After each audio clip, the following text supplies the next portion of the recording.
আমি কিন্তু কোনো প্রকার নেশা জাতীয় খাবার খেতে একদমই পছন্দ করি না। তো সুপ্রভাত, আমি কেরালা থেকে রিমি। আমার একটা ছোট্ট সংসারে তোমাদের স্বাগত জানাই।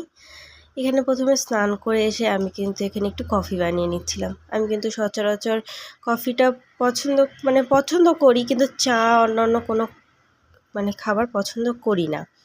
আর চিনি দিয়ে আমি খেতে চাই, একদম স্কিপ করি, কিন্তু এইখানে আমার হাজব্যান্ড বলছিল যে ও কফি খাবে, বাট হাফ হাফ করে খাবো, এর জন্য আমি একটু চিনি অ্যাড করেছিলাম।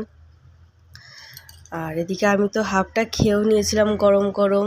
আর মাঝে মাঝে না মাথা ধরলে একটু খাই, কিন্তু তাছাড়া আমি কিন্তু রোজ খেতে চাই না চা বা কোনো কফি। আর এদিকে মাম্মানের জন্য কিন্তু আমি ব্রেকফাস্ট রেডি করে নিয়েছিলাম। দুটো খেজুর নিয়েছিলাম, বিস্কুট আর একটা কেক নিয়েছিলাম। মাম্মান কেক আর খেজুর খেয়েছে, আর আমরা চা আর বিস্কুটটা খেয়েছি, কফি আর বিস্কুটটা খেয়েছি।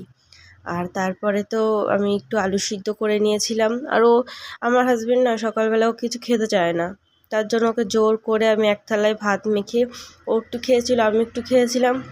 আর যেহেতু আজকে ও বাড়ি আছে, খাওয়া নিয়ে ভীষণ বায়না করবে।